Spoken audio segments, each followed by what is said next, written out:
Originating from Bruce McLaren's original race-conquering open-top sports cars of the 1960s, which were the epitome of a great driving experience at the time, has been born the McLaren's latest Ultimate Series offering, the McLaren Elva.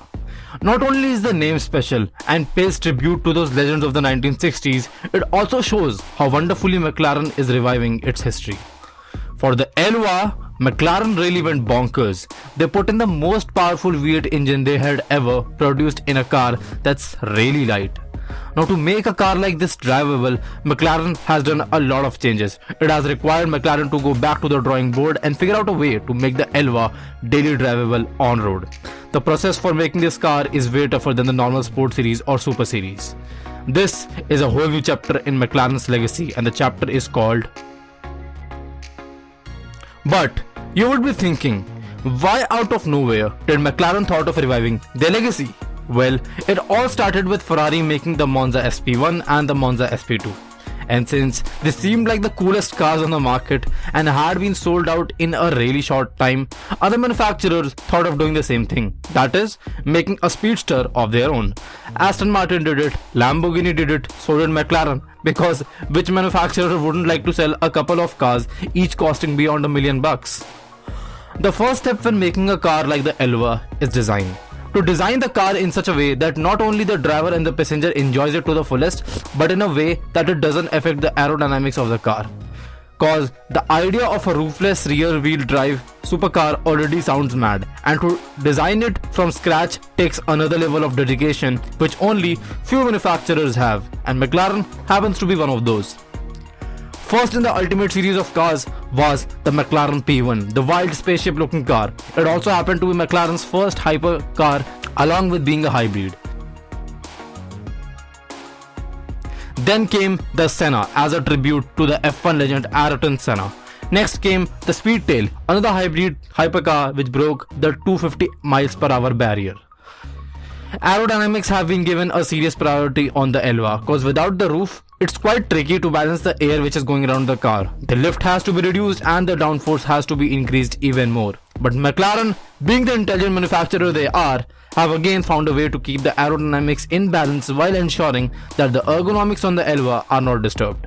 McLaren's iconic twin-turbocharged V8 has made its way into the Elva, and it helps Elva in doing 0 to 100 kmph in less than 3 seconds.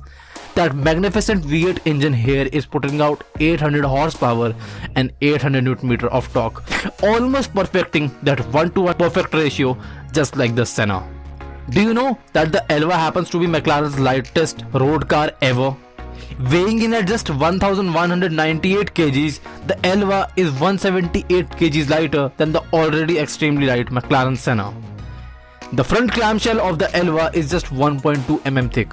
The Elva is one of those very few modern cars and the only McLaren in the 21st century to have a clamshell hood design. And be honest, doesn't it look so freaking cool? You must have thought for once that how did McLaren made their lightest and most innovative doors on the Elva? Well, McLaren's doors have evolved through the 570S, the 720S and the Senna. And the design principle that McLaren followed while making the Elva was simple. They wanted to create a simple yet beautiful looking car which used carbon fiber extensively. The Elva has one of the longest pieces of carbon fiber on a road car which is over 3 meters long. The idea behind using such long piece of carbon fiber was to minimize panel gap, thus reducing the air turbulence caused by panel gaps. There are ducts and intakes all around the Elva to feed air into that mammoth V8 engine just to keep things as cool as possible. Now, the one thing that the Elva has been the most criticized for is the front flap on the hood. But rather than criticizing, one should first understand its purpose. Well, the reason is that at high speeds when the air gets too turbulent, the air might hit the driver and ruin the whole driving experience. So to keep that driving experience in check, McLaren placed a gurney just in the front of the hood. It rises at high speeds and its purpose is to deflect the air that's coming and pass it over the driver's and the passenger's head area. So in this way, a bubble gets formed around the driver and the passenger's head where there is no air to ruin the driving experience. The future Ultimate Series that McLaren is going to make might not have a magnificent V8 engine. So by creating the Elva, McLaren in a way has paid tribute to Bruce and all the previous Ultimate Series models. The Elva has the aggression and the wilderness of the P1, the agility and the lightness of the Senna, and the beauty of the Speedtail. As a buyer, there are countless options in which you can spec the Elva in. You can also try out different colors to bring out different features.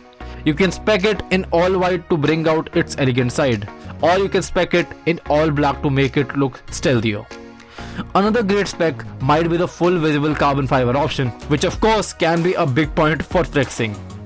If I had to spec one for myself, I would probably go for an MSO option because it would portray the racing culture that McLaren has had for years. In what way would you spec your McLaren Elva? Comment down below. I would love to hear some interesting answers from you. After you are done with deciding the perfect color for your Elva, you can further go and spec the wheels, the exhaust finishes and the bezels around the switchgear. These details can have a large impact on the character of the car. Doesn't matter which colors you choose to go with on the Elva, the basic characteristics will be the same, that is boldness and timeless. Now McLaren has said that only 149 units of the Elva will ever be produced, each with a base price of $1.7 million. The Elva for sure is totally worth the price. Its engineering, its technology, the way it has been designed and the clever principles applied by McLaren along with the exclusivity contributes in making the Elva worth what it is. Now I would like you to see how wild the Elva really is around the track. Enjoy!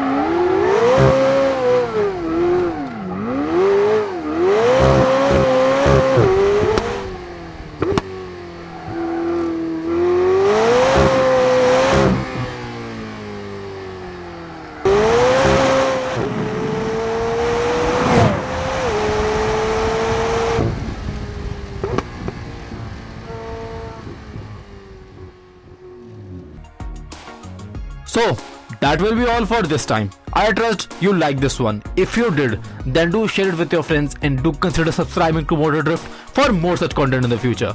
Also, join in the Motor Drift community by clicking the links in the description below. I would love to have you as a part of it. Till then, ciao.